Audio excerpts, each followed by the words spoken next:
Hey everybody, it's Mike from the Mike Widener Show, powered by SoundCloud Studios. Visit online at soundcloudstudios.com for all your needs. Look at a professional website without breaking your budget. SoundCloud Studios is the answer. SoundCloud Studios offers fast, affordable custom web designs at below the competition rate. Call today, 1-800-303-3960. That's 1-800-303-3960, or email to support@soundcloudstudios.com. Mention the Mike Widener Show, get 20% off your first project. Sonic Web Studios, take your image to the next level. Also, time to give official shout out to our official sponsor of the Mike Widener Show, international warring author Mia Molson-Zia. If you love fast-paced mysteries, you love Missing by Mia Molson-Zia, available on Amazon in paperback and ebook.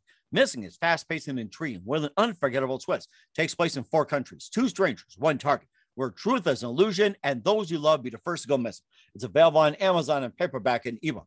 Missing by Mia Molson-Zia has garnered great reviews and even loved and enjoyed by Howard celebrities, including Joanna Cassidy, Forbes Riley, and many others. So grab your copy today for Goes Missing by Mia Molson-Zia, available on Amazon. Also, the Mike Widener Show is brought to you by Picture This Photo Books. Remembering is a key ingredient.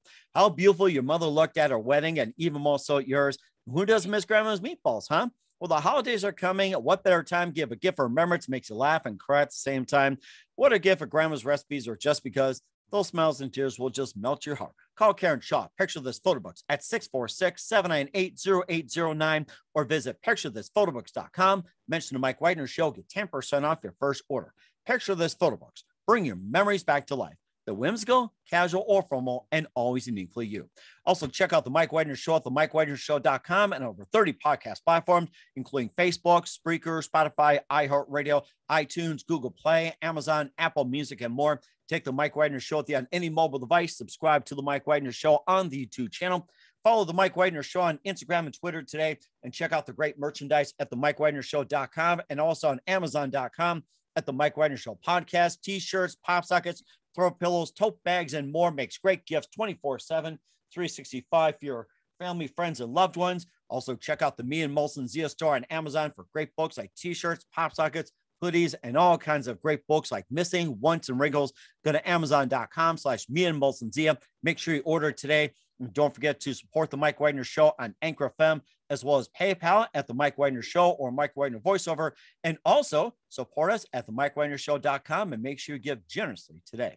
We're here with a terrific gentleman who created conceptual art that explores the modern mass media and, of course, believes in the nature of art for the last 40 years. And he's a strong believer of nihilism. And he's been involved with the 84 Nihilist Olympics, the Film Fest, and also the Nihilist Party, Nihilist campaigns, and also for president, Nihilist county, sheriff, governor. He supported everything under the Nihilist party as well, and also the Nihilist 99 Expo, and also the Nihilist Corner TV show. We'll talk more about that. And he's got a brand new book that tells the story of growing up in Los Angeles in the 60s and 70s.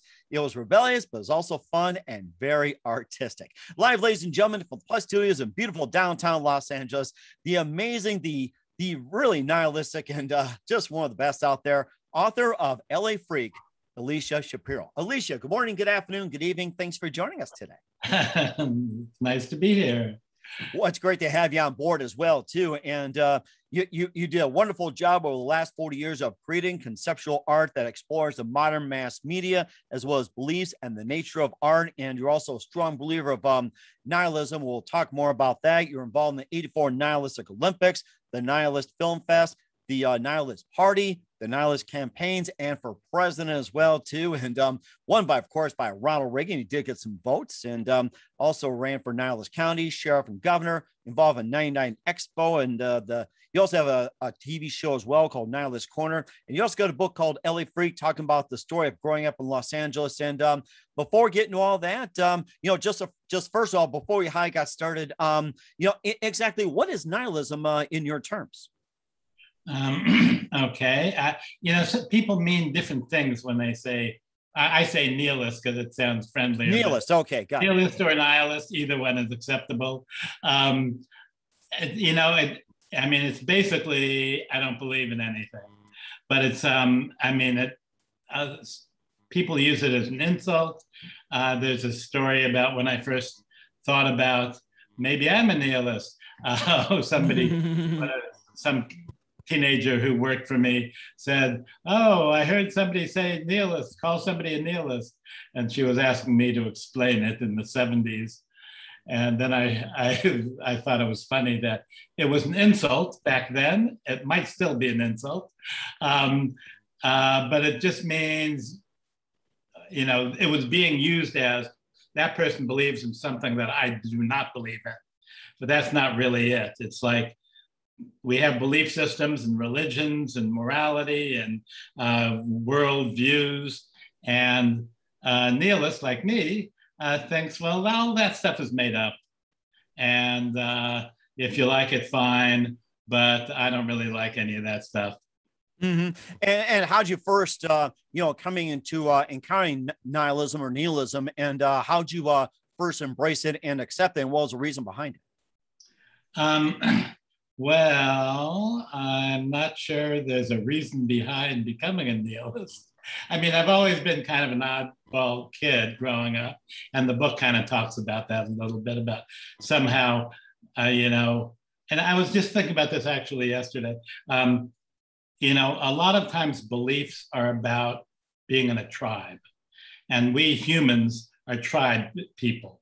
And if you belong to a certain tribe, you have to believe in the things that they believe in the tribe. And for some reason, as a kid, I was a weird kid who didn't really care about being in anyone's tribe. And so all of a sudden, I just thought, these people all believe this crap, and these people believe that. I don't have to believe that. That's kind of, even as a teenager, I was thinking, I'm not going to go along with that stuff. So that's kind of, I'm not sure I was inspired to reject belief. At certain points, I mean, when I was very young, I'd say, oh, what does God want me to do? And then I didn't really care. And then somebody's parents said, well, what if there is no God? And I said, that would be fine. Thank you. Makes me think of that Bob Dylan song where you got to serve somebody. If you're not going to serve nobody, you got to serve somebody. That's what makes me think of that Bob Dylan song. Well, I guess we can just serve our own aesthetics is what it's come down for me. I do things because they're fun, or I do things because I think, I like writing. I like telling stories if they're fun stories. Anyway, I'm not quite sure I answered your question, but that's what comes to mind when you ask that. Mm-hmm. And I think that's a really good starting point as well, too. And of course, let's talk about how you first got started. We just want to clear up the whole thing about nihilism or nihilism. So we'll have it in interpretation. And, let's get to the part about, tell us how you exactly first got started, like with creating art and being, believer, and also your book and some other works as well, and getting involved in all these parties we mentioned. Okay. Well, I mean, I think a lot of it has to be around humor for me. And I remember when I first started saying, oh, well, everyone hates nihilists. I'm going to be like a public nihilist. I'm going to say, I am a nihilist. Fine. I don't care. And that was funny for me. I mean, it first started with, I don't know, what year was that? 1975 or 6 or something, when all of a sudden there was answering machines. And I bought an answering machine, and I left a message on the machine saying, thank you for calling Nihilist Industries. I don't know right now, but leave a message and maybe we'll get back. Anyway, I still have a similar message on my phone. Anyway, I just thought it was funny just because I'd say, just proclaiming publicly. And I guess, I mean, me and my friends, I was hanging around kind of artsy LA kids who were kind of like me. And one of them, was kind of part of the LA performance art world, and kind of sucked me into that a little bit. And I got to meet a lot of performance art people. And also, I mean, I guess I kind of interacted with a few people who did conceptual art, or people were doing media events, and I'd look at the media and I'd see people kind of staging publicity events. And so in 1980, an article comes out in the LA Times saying the International Olympic Committee announces that LA is going to be the location for the 1984 Olympics. And everyone in LA was freaking out because they were thinking, oh, we won't be able to park. Traffic will be terrible. It'll be this and that. And the Russians are coming. Oh my God. It'll be a mess. It'll interrupt my tea time or whatever it is. And I was hanging around with my artsy friends. And we started, just for no reason at all, just saying, oh, wouldn't it be funny if we had a decathlon of housework? Or wouldn't it be funny if instead of some kind of relay race, we had a freeway relay race? And then we said, let's do a U-turn competition. That's the best. And the U-turn competition and the decathlon of housework were the most popular events. So at the time, my job was just ending. I just switching jobs, but I had been working as a press release writer for Englewood Parks and Recreation. And so I knew how to write press releases. I had a list of press contacts. So I wrote out a press release saying, the Nihilist Olympic Organizing Committee announces that LA has been chosen as a site for the 1984 Nihilist Olympics. And then I listed the hilarious events that my friends and I had come up with.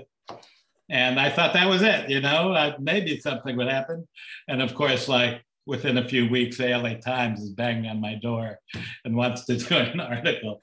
And I started realizing that I thought the media was like central to the way, even back then, but even more now, I guess, the way people perceive reality. They read the Times or they watch the TV news, and that's like shapes what you're supposed to be like and what you're supposed to believe in and what's going on, And I thought, wouldn't it be funny from a nihilist point of view if I kind of co-opted that? And while people were reading about, oh, this preacher did that and this politician did that, they read something about like a bunch of nihilists doing a crazy thing like Olympics. And I thought that would kind of like challenge people. It was like, so I thought, okay, I'm not really a performance artist, but maybe this is my medium of like staging events and having them kind of covered in the media and people seeing them in that same context. And I thought it would make people think a little bit. I think basically, I don't think people think about what they believe in or why. And so I thought that would be fun just to challenge them like that. And maybe think about the Nihilist Olympics. And as I was thinking about parallel parking. It's like, do you think there'd be a lot of competition for parallel parking, 3-point turns or anything like that? It's just like, highway shootings are pretty much banned. Why just settle by who can park better? It's like, I can park better than you, jackass.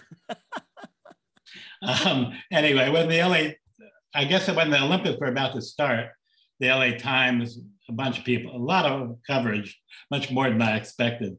But the Times wrote an article, and in the article it said, we went to the Los Angeles Police Department and talked to their spokesman and said, have you heard about this U-turn competition that the Nihilist Olympics is going to have?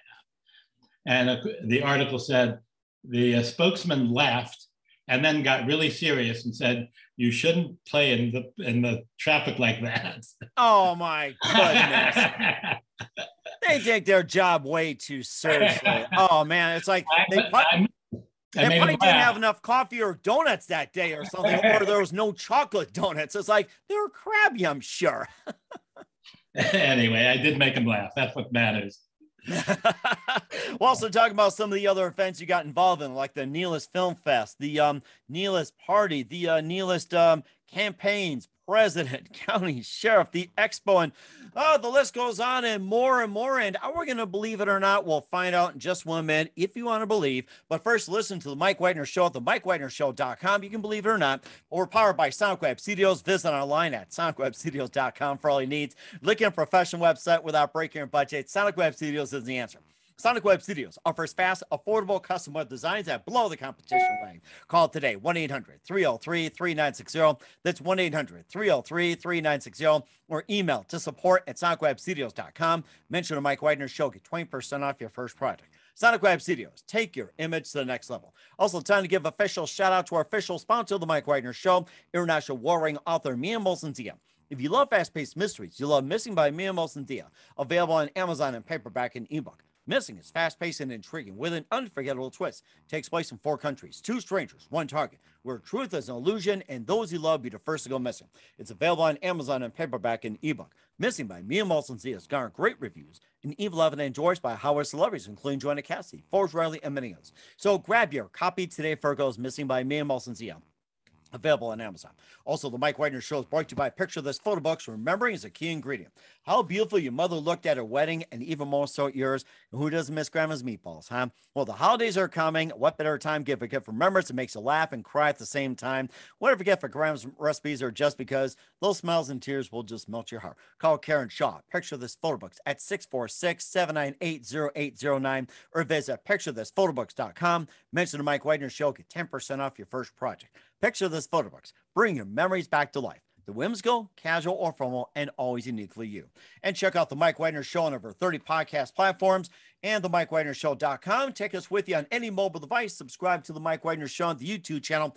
Follow us on Instagram and Twitter today at the Mike Widener Show. Check out the great merchandise at the MikeWidenerShow.com and also on Amazon.com at the Mike Widener Show podcast. And for more great gift ideas, go to Amazon.com/Me and Molson Zia. Check out the Me and Molson Zia store. Great books like Missing, Once, Wrinkles, and great merchandise like more t-shirts, pop sockets, hoodies, and everything else. Also support us on Anchor FM, PayPal, and the MikeWidenerShow.com. Make sure you give generously today. We're here with the author of his brand new book, LA Freak, Elisha Shapiro, here on the Mike Widener Show. He's part of the Nihilist Party, and believe it or not, you can believe nihilism. You can not believe it. You can believe it's missing or not missing. If you're listening to the Mike Widener Show or you're not listening to the Mike Widener Show, he's a strong believer in it. And we talk about the Nihilist Olympics. And also you're involved in Nihilist Film Fest, Nihilist Party, Nihilist campaigns. You ran for president, county, sheriff, governor. You're also in the 99 Expo as well, too. You have your own TV show. It's like, your involvement is just endless, believe it or not. Literally, believe it or not. Yes, I guess. Yes. Well, that's what happens if you're old like me. But believe it, I'm old. Believe I'm young. It's like, who are you to believe? Do we believe it or not? Question Ripley on that one. So in 1984, I finished the Olympics, and I thought that was pretty fun. And I guess then the 1988, I'm not sure I'm going to get all the dates on this right. In 1988, a presidential campaign was happening. I think it was the first George Bush against some Dukakis or something. Anyway. Yeah, Dukakis, that's the one. And the person who was in charge of the LA Olympics said that he wanted to run for president. Huh. And so I thought, well, I should do it then. And I think the main thing that happened for the Nihilist presidential campaign was I had a Nihilist party convention where I was selected by hundreds of people. I don't know where, I guess that's one of the reasons I love LA. I do these weird things, and apparently there are a lot of people who think that sounds like fun, and they participate in the Olympics, or they come and they do the Nihilist Party convention and elect me as the candidate from the, anyway. So yes, I do have, apparently I have my tribe here in Los Angeles too. Anyway, so it was just a publicity, and I kind of came up with a nihilist version of a campaign, the platform, and I sent out press releases. I got some attention, and then that was over, and I couldn't figure out how many votes I got, because unless you're an official write-in candidate, they don't tell you that. So when I ran for governor against Oh, yeah. Schwarzenegger, Mm-hmm. I became an official write-in candidate, so they would actually count my votes. Huh. And I had a funny list of campaign things. Well, main thing from when I ran for governor, my main platform was secede from the United States. Huh. So me and I think somebody was George Bush was the president, or Judge Bush Jr. And I said, we don't want to be part of that country. We want to be our own country. We would do so great. So anyway, that was my platform. And they actually counted my votes. And I got like 240 votes, which doesn't sound like a lot. But for a write-in candidate, the next write-in candidate below me got 10 votes. So apparently I did really well for a write-in candidate. So you did better than Bart Simpson, Mickey Mouse, and Soupy Sales combined. I think there was somebody from the 60s that was running like an independent. You did very well than those three characters. Great job. No. Anyway, so yes, I did. So, all the political things, the three campaigns were kind of about doing little public events and doing press releases and coming up with funny platforms and to be in the media and maybe have fun events. And so, yeah, so somebody mentioned the other day, one of my platforms when I ran for governor was marriage for gays only.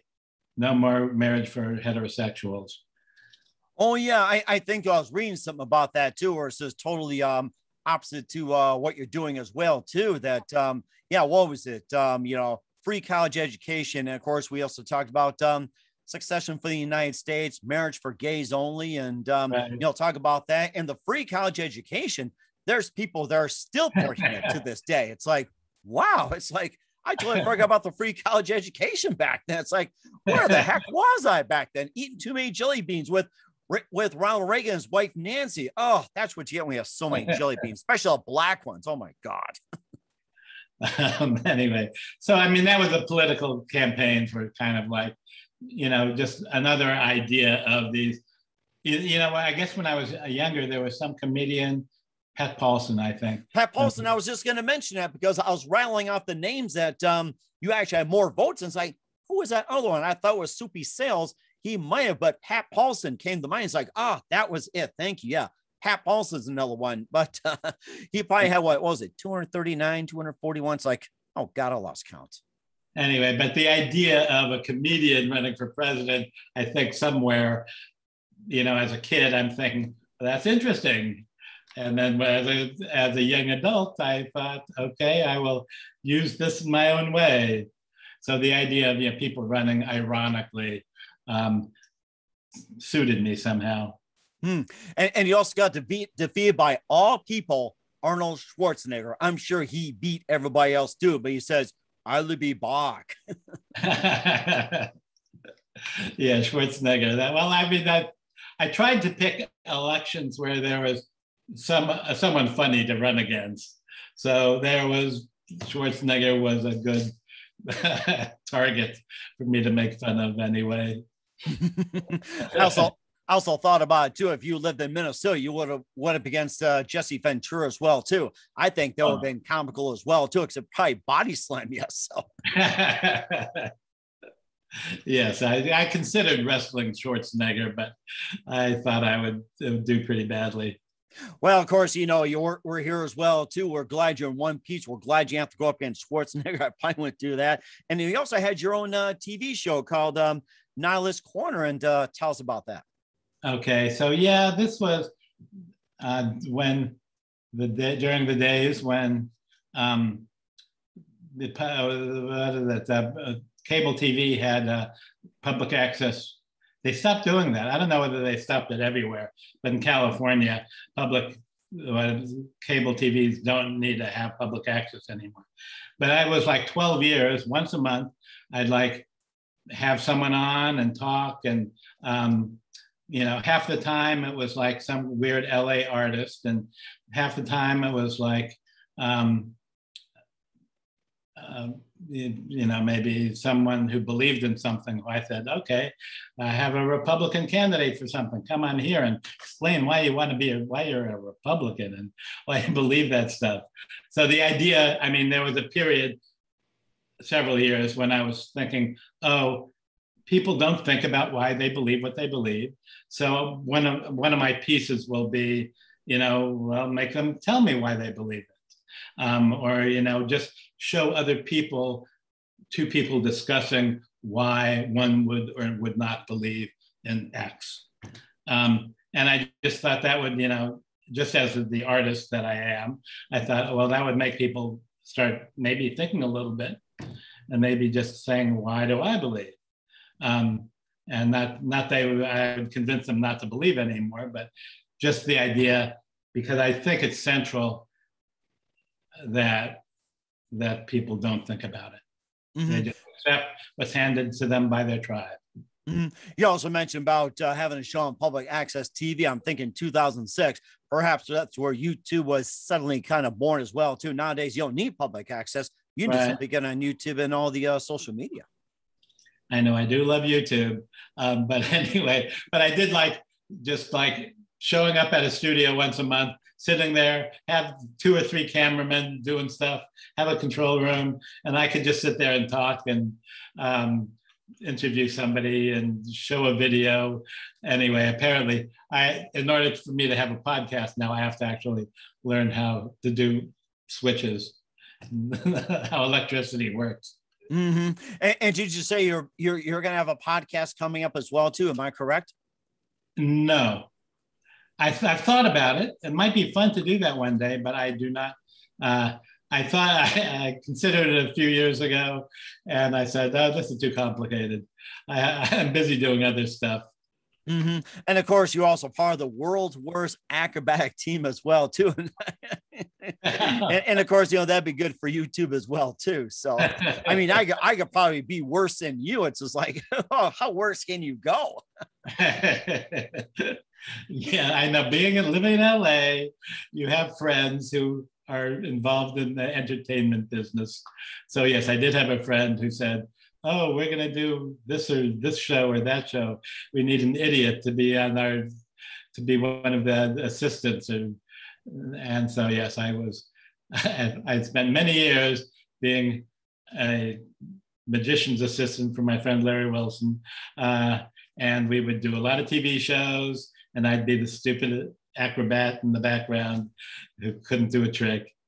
So yes, I mean, and those are stories in my book. I don't know where my book is. I mean, talks about, oh, well, I'm just doing this. It wasn't my idea. And that's why I'm doing this, because it's fun to make people laugh and be on stage being silly.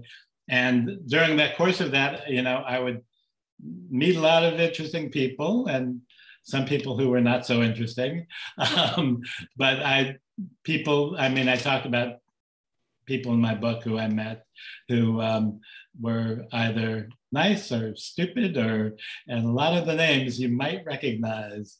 Oh, something? We're just going to talk about that, believe it or not, about LA Freak. I mean, I think we're reading minds today. So we're going to talk with Elisha Shapiro of LA Freak in just 1 minute. Believe us if you want to. You listen to The Mike Widener Show at themikewidnershow.com, powered by SoundCloud Studios. Visit online at soundcrabstudios.com for all your needs. Also brought to you by our official sponsor, The Mike Widener Show, international war-ring author Mia Molson's The Missing, available on Amazon and paperback and ebook. Also brought to you by Picture This Photo Books. Remembering is a key ingredient. Call Karen Shaw at 646-798-0809 or visit picturethisphotoBooks.com. We'll be back with the author Elisha Shapiro of LA Freak after this timeout.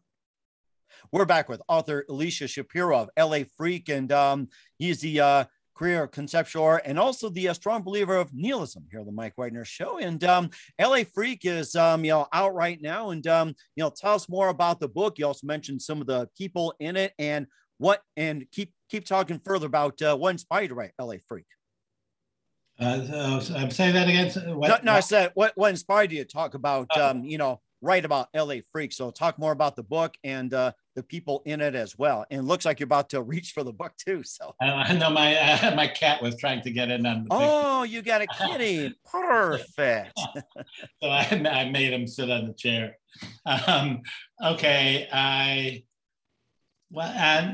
the idea of why did I write this in the first place? It was fun.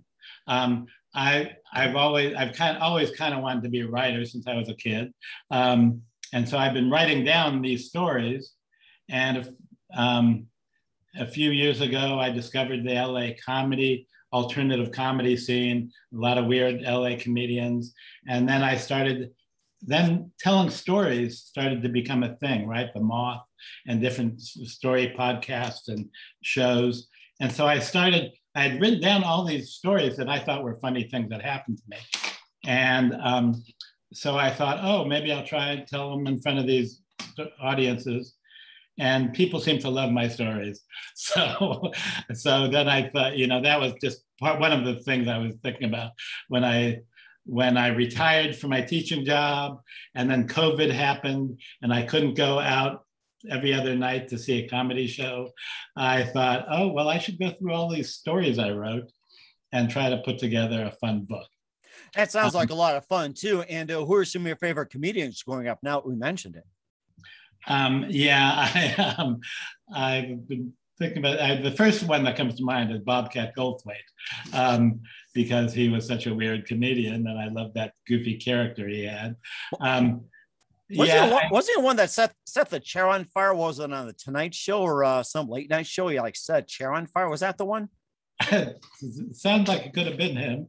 That could have been what's his name? Andy Kaufman. Andy Kaufman. Andy Kaufman, yeah, he would do something similar too, like stage these fights and everything. When it turned out, oh, it was fake. It was BS. Then he'd be bleeding. But yeah, Andy Kaufman was pretty great. So yeah, when I was younger, and I think I mentioned that in the book a little bit. I think my grandmother gave us a copy of 2,000-Year-Old Man by Carl Reiner and Mel Brooks. Oh, yes. And it later became a movie, a comedy skit. Mel Brooks. I remember that. That was a classic. And that's what put him on the map, the 2,000-Year-Old Man. Oy vey. So anyway, I'm shoving my cat away. Oh, that's okay. If you want to, show everybody, introduce your cat to the Mike Wagner Show, we can all say hello. So I don't know if he's still there or... He might show his butt any minute now. He does this when he wants me to get up and feed him. But I will put that off. I think we have it's okay. I mean, teach him how to wait. So or like throw a toy or something, make him chase a mouse or whatever. So yeah, I need a laser pointer. So growing up, those people I thought were hilarious. When in the book, I kind of after I was involved in art a long time, I started finding what we call the alt LA comedy scene, alt comedy. I think it's Rachel Bloom just made some comment about that online. Anyway, and so I would go to like midnight shows. I mean, I love this town where I could get up and then I'd do a whole day, and then at midnight hop in the car and drive over to Upright Citizens Brigade or the Steve Allen Theater or the Pack Theater or something like that, and see like just people trying out the weirdest comedy you could imagine. And I just loved that stuff. And some of them kind of went on to become a little famous because Rachel Bloom was one of them before she had her show. And she'd be up at the Upright Citizens Brigade at midnight singing a song called Fuck Me Ray Bradbury. Where she was like a nerdy high school girl who had a crush on Ray Bradbury and fantasized about fucking him. And so that was, I mean, I get to see that. I get to see and people who didn't become famous too, but who a lot of like, what's his name? anyway, I can't, the names don't even, but I'll see people's names on like Kristen Schall's, her voice is everywhere. And people will be like writing credits and producing credits and all these people who I saw at midnight at these weird shows. So that was so much fun for me. I started thinking, you know, a lot of people who are trying comedy and kind of going over the edge are doing a lot like what my performance art friends were doing. And so in the 2000s, I got somebody I know at a performance art venue and said, I'm going to do a comedy show here where I have comedy and performance art together. And because these people are doing really great stuff. And so I did that for a little while, but didn't take off. It was not that popular. But I did get to present these people to the art world a little bit. Mm-hmm. And of course, yeah, talked about in your book with LA Freak about the comedians and everything else, maybe a bit more about the book. Of course, it's all part about you growing up in Los Angeles, 60s and 70s, and, you know, being artistic. And you talked about art. And there's one question I forgot to ask you. Who are some of your favorite artists growing up? Well, I mean, Andy Warhol, of course. I would go see his movies, even though he didn't really make them, but he was responsible for them. So as a kid, I'd go see Warhol movies. And David, well, what's his name? My memory is not that great. The guy who who did Bad and had Divine and the Factory. And no, anyway, I'm confusing. But yeah, I think we're getting the idea here, and you know, I'm sure I'll pop up later on too. So, John Waters was a genius. Oh, John Waters, yeah, that's what was he known for? Was it Hairspray? Is it a Hairspray or something? Or yeah, Hairspray. That's the one. Yeah, I had Nikki Blonsky on the show too. She was in Hairspray. That is a major cult film, and actually spawned a lot of you know, great people, including Ricky Lake and several others too. Of all, yeah, I was the assistant manager at the New Art Theater in LA when we were playing that every, you know, midnight shows of that. And I just loved the films that we showed there, the Warhol and John Waters films. But you weren't asking me about that. You were asking me about artists. Yeah, like, you know, and we're talking about Andy Warhol, and I think you also were trying to think of one that did Bad and whatever else, and Right. and then I think we got into John Waters and everything else. But getting back to you know, more of the artists and everything else, actually more defined you know, you as well too. So Yeah, I mean, I like people who are kind of on the edge. You know, and Banksy, I love when I'd find there was a mural on the wall of that Banksy had snuck in and painted it. And yeah, I mentioned a couple of the art people who I knew. Michael McMillan is this great installation artist that is in LA. I don't know. Read the book. It's better than my memory. But there are, yeah, the visual artists. I mean, there were people who I admired, and I went to shows. But yeah, and then there was that whole period where there was like Devo and Talking Heads, and I mean, those are so great. And I had friends who said you have to listen to these bands because they are art. That was like, so I got sucked into like kind of punk, early punk stuff and punk, new wave, everything like that. Right. It's like I remember Devo pretty well too, and being a young, dumb, stupid teenager at the time, I tried the spiked hair, the you know, like the cut shirts, and wearing that British flag or whatever it was, and I think I tried the mullet and everything. And oh my God, it's just like, and everybody was just trying it back then. You know, LA was just sweeping through like crazy. Oh my gosh, it's like, and I was trying to think of a story too that I think I'm starting to draw a blank myself too. But in your book, LA Freak as well too, it's like you share all these stories. What was the most memorable story, you know, that really jumped out in front of you when you wrote LA Freak? Oh, there's so many. I don't know. You know, a lot of them are me meeting famous people and not caring. A lot of them are, I think a lot of it was, um, I mean, a big chunk in the beginning is my high school experience. And I remember I was in a public junior high and I had a few friends who were hippies like me. And I did not really feel comfortable in that, you know, social structure. And so I asked a couple of people if they knew of a private high school I could make my parents send me to. And some guy who I knew in my grade, whose father was in movies, he said, "Oh, I hear Oakwood's a great school."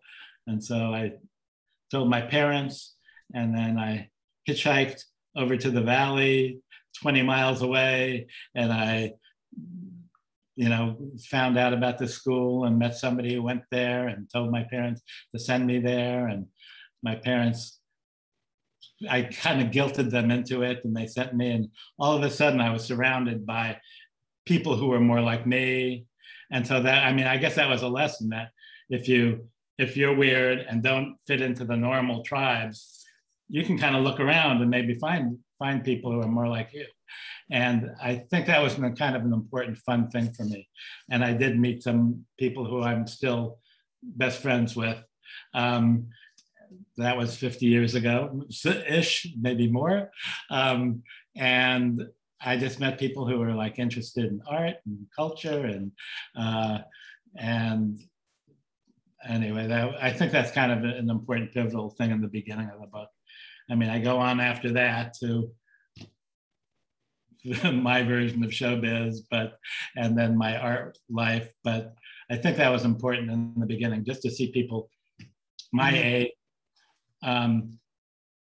doing, you know, that's where, I mean, my best friend in high school said, we have to go see the new Andy Warhol movie.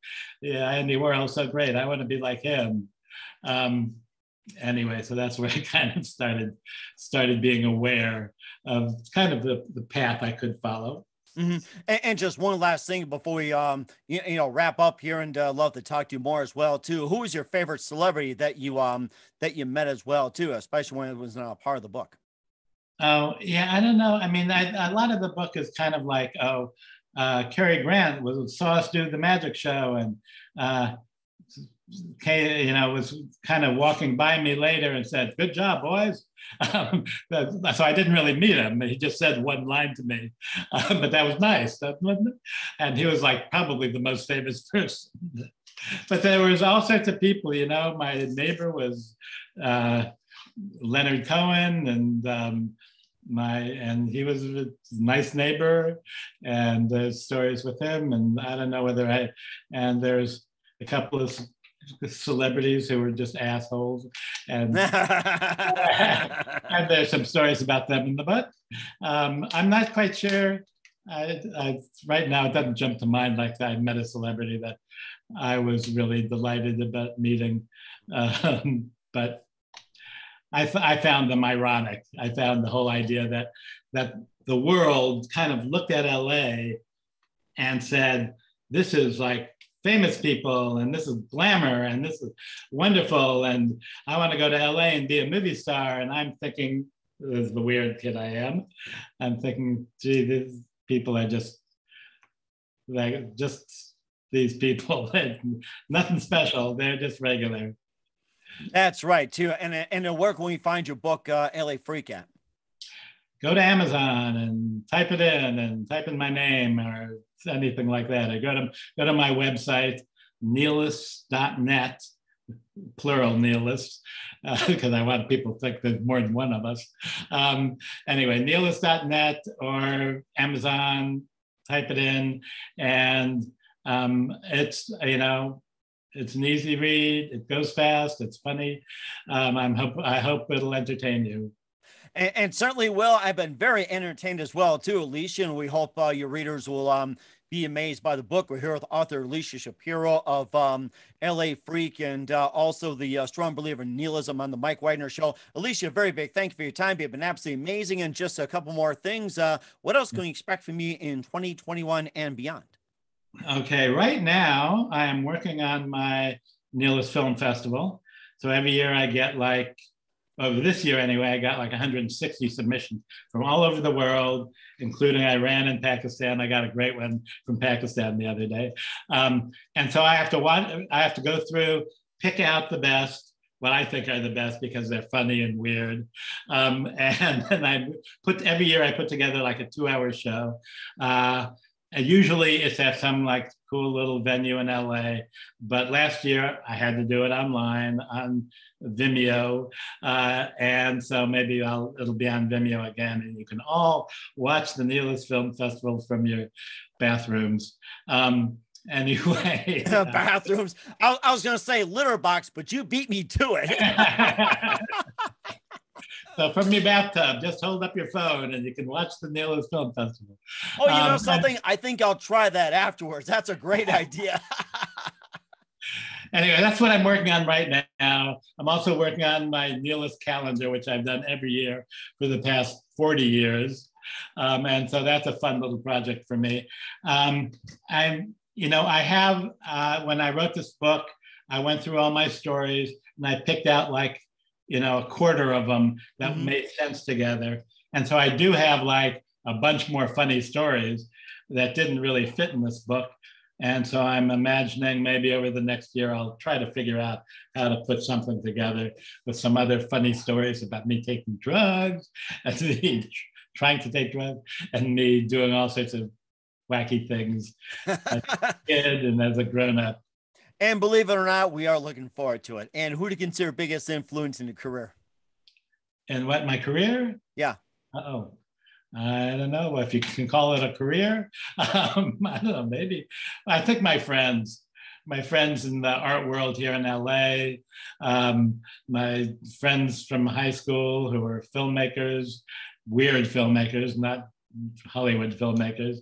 The people who are close to me, I think, inspired me to just kind of do it and get a laugh. It certainly do. It's amazing. And what's the best advice you can give to anybody at this point?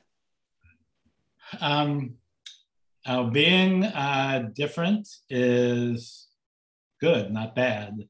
And I guess just know that there are other people who are out there who you can connect with, who are not normals. we don't want to hang around those normals. I think I saw something on Facebook. We've been talking about this a lot. They said if you have trouble fitting in, you're meant to stand out, and I think that's true today, especially. Maybe. So yeah, I mean, I'm getting old, and I've lived a long, happy life, just being that odd bird who is willing to do silly, goofy things that offend other people. And I have to say this, you've just been totally amazing. Once again, we're with the author Elisha Shapiro of LA Freak here on the Mike Widener Show. Elisha, very big thank you for your time. You've been absolutely fantastic. Learned a lot from you, and looking forward to having you again soon. Just keep us up to date. Love you, have you back. And once again, tell us about your upcoming projects. What's your website? How do people contact you? Where can people purchase or check out your book? Yeah, the best thing is the Nihilist Corner website, and that's nihilist.net. And all that information is there, the calendar, the film festival, the book, you can find it all there. And Amazon is an easy place to type in Elisha Shapiro if you can spell my name. If you just Google Elisha Shapiro, the book pops up pretty fast. And I'm sure Amazon will be glad to help you on that. You can thank Jeff Bezos for autocorrect, auto-publish, and everything's like, if Jeff Bezos can do it, so can everybody. So it was a lot easier to do it on Amazon. Just write that book and proofread it, and there you go. I've got a book. Oh, thank you, Jeff, as well. Once again, Alicia, a very big thank you for your time. You've been absolutely amazing. Learned a lot from you. Looking forward to having you again soon. Keep us up to date. Keep us in touch. And looking forward to have you back as well, too. You've been absolutely terrific. Thanks.